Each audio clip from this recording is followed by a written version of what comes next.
I'm here to talk about success, right?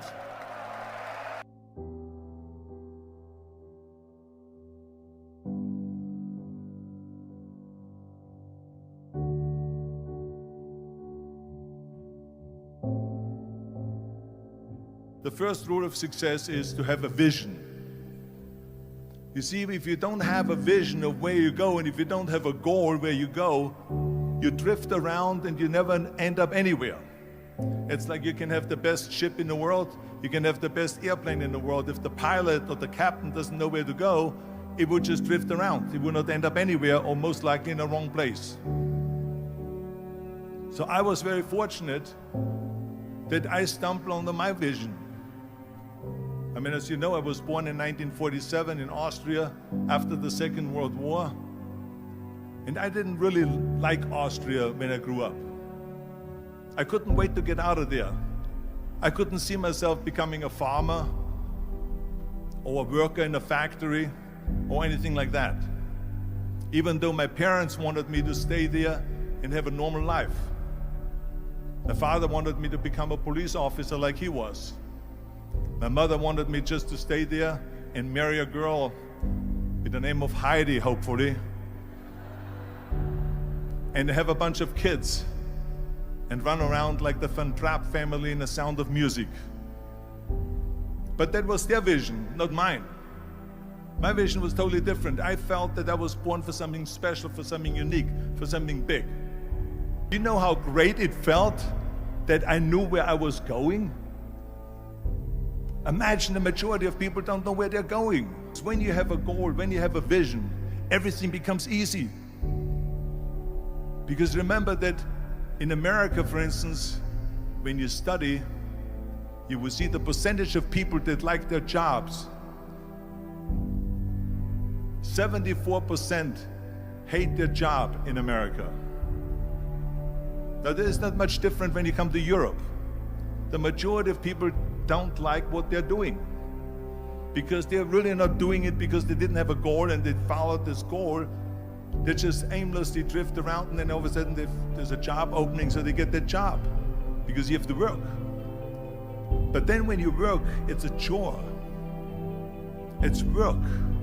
It's not fun. So if you think about, only a quarter of the people really enjoy what they're doing in life. That is unbelievable if you think about it. So I felt so blessed that I knew what I was doing. It's like a medical student that studies and knows he wants to become a doctor. You know where to go. So I knew where to go. So people always ask me, when they saw me in the gym in the pumping iron days, they say, why is it that you're working out so hard? 5 hours a day, 6 hours a day, and you have always a smile on your face. The others are working out just as hard as you do, and they look sour in the face. Why is that? And I told people all the time, I said, because to me, I'm shooting for a goal. In front of me is the Mr. Universe title. So every rep that I do gets me closer to accomplishing that goal, to make this goal, this vision turn into reality. Every single set that I do, every repetition, every weight that I lift will get me a step closer to turn this goal into reality. So I couldn't wait to do another 500-pound squat. I couldn't wait to do another 500-pound bench press. I couldn't wait to do another 2,000 reps of sit-ups. I couldn't wait for the next exercise, for the next half hour of posing and all the kind of things that you have to do to be a champion. And with the age of 20, I went to London and I won the Mr. Universe contest as the youngest Mr. Universe ever. And it was because I had a goal. So let me tell you something, visualizing a goal and going after it makes it fun. You got to have a purpose no matter what you do in life. You got to have a purpose. So that's rule number one, have a vision. Rule number two is, don't listen to the naysayers. Don't listen to the naysayers.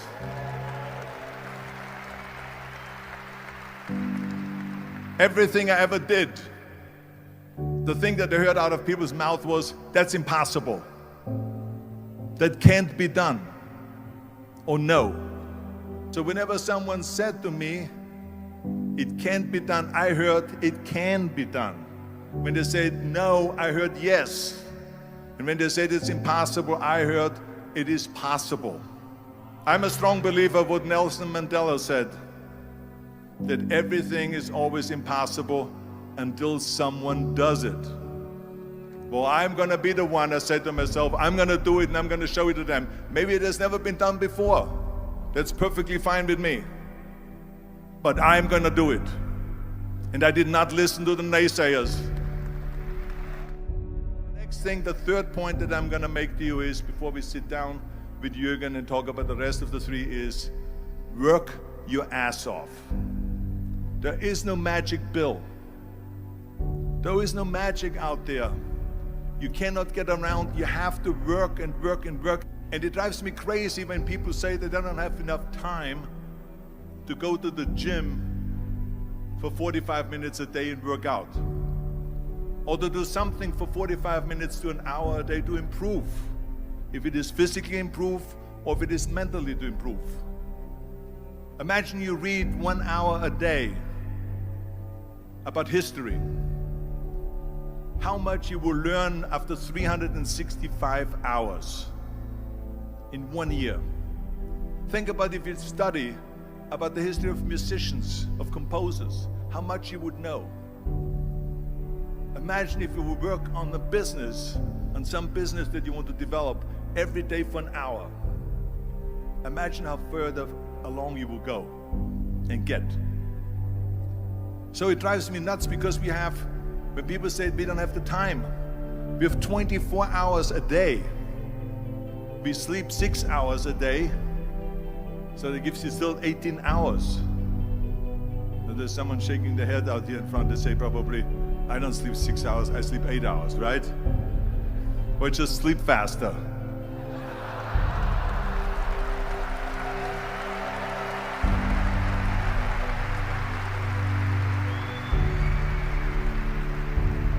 So we have 18 hours a day. The average person works around 8 to 10 hours. So let's assume it's 10 hours, so if you have 8 hours left, then you travel around an hour a day, maybe 2 hours a day. So now you have still 6 hours left. So what do you do with these 6 hours? What do you do with these 6 hours? Then we eat a little bit, then we schmooze a little bit, talk a little bit to people and all that stuff. But you can see how much time there is available if you organize your day.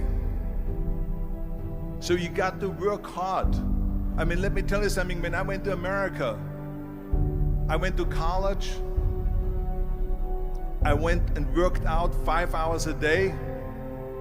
And I was working on construction. Because in those days in bodybuilding, there was no money. I didn't have the money for food supplements or anything. So I had to go to work. So I worked on construction. I went to college. I worked out in the gym, and at night from 8 o'clock at night to 12 midnight, I went to acting class 4 times a week. So I did all of that. There was not one single minute that I wasted. I became very friendly with Muhammad Ali in the 70s. And Muhammad Ali worked his butt off. And I saw it firsthand. And I remember that there was a sports writer that was there in the gym when he was working out and he was doing sit-ups. And they asked him, how many sit-ups do you do? And he said, I don't start counting until it hurts. Now think about that. He doesn't start counting his sit-ups until he feels pain. That's when he starts counting. That is working hard. And so you can't get around the hard work. It doesn't matter who it is. As a matter of fact, I believe what Ted Turner said, work like hell and advertise.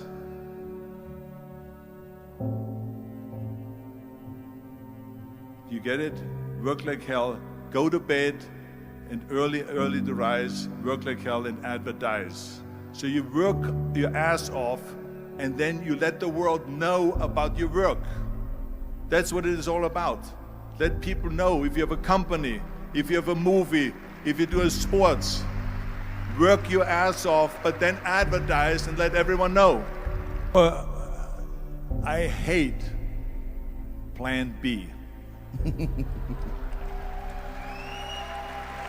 And I tell you why. Because we have so many doubters, as I've said earlier, the no-sayers. We have so many of those people that say no, and you can't do it, and it's impossible. That is okay, because we just turn off, as I said earlier, and we listen and we hear the no being a yes. You can't do it, you can do it, and all of that. So that is possible to do that amongst all the negative people around you. But when you start doubting yourself, that's very dangerous. Because now what you're basically saying is that if my plan doesn't work, I have a fallback plan, I have a plan B. And that means that you start thinking about plan B, and every thought that you put into plan B, you're taking away now that thought and that energy from plan A.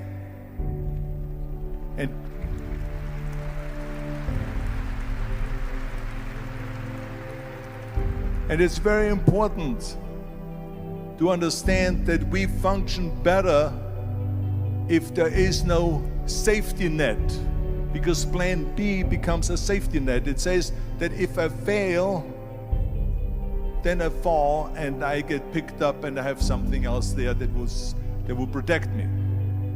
And that's not good, because people perform better when there's no safety net. People perform better in sports and everything else if you don't have a plan B.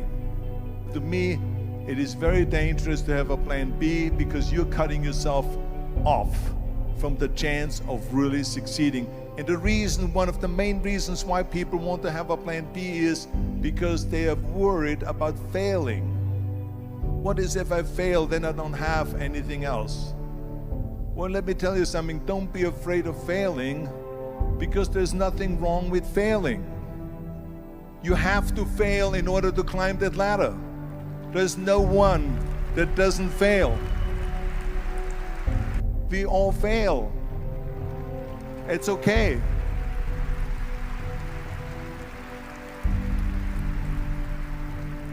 What is not okay is that when you fail, you stay down. Whoever stays down is a loser. And winners will fail and get up, fail and get up, fail and get up. You always get up. That is a winner. That is a winner. Hey, we all lose. We all have losses. This is okay. And this is why I say don't be worried about losing, because when you're afraid of losing, then you get frozen. You get stiff. You're not relaxed. You got to be, in order to perform well in anything, if it's in boxing or if it is on your job or with your thinking, is only happening when you relax. So relax. It's okay to fail. Let's just go all out and give it everything that you got. That's what it is all about. So don't be afraid to fail. This is one of my 6 rules to success. You can only feel complete as a person if you think about what can you do for your fellow member around you that maybe needs help. I felt like that. Everyone has a different motivation why you get into that. I was an immigrant going to America, and I saw how America was the most generous country in the world. I mean, they opened up their arms to me, they helped me, they invited me for Thanksgiving dinner. The people, they brought me, the bodybuilders in the gym brought me plates to my apartment because I had no plates, I had no silverware, I had no bedware, I had no pillows, I had no blanket, I had no TV, I had no radio, I had nothing. They brought it to my apartment. They helped me. And I saw that firsthand, this generosity in America.